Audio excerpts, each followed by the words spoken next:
селе Гордали состоялось примирение кровников. Конфликт, в ходе которого погиб 32-летний Расул Сатиханов, произошел месяц назад.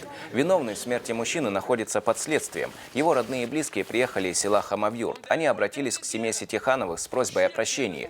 После переговоров с участием духовенства республики стороны отказались от вражды и пришли к миру.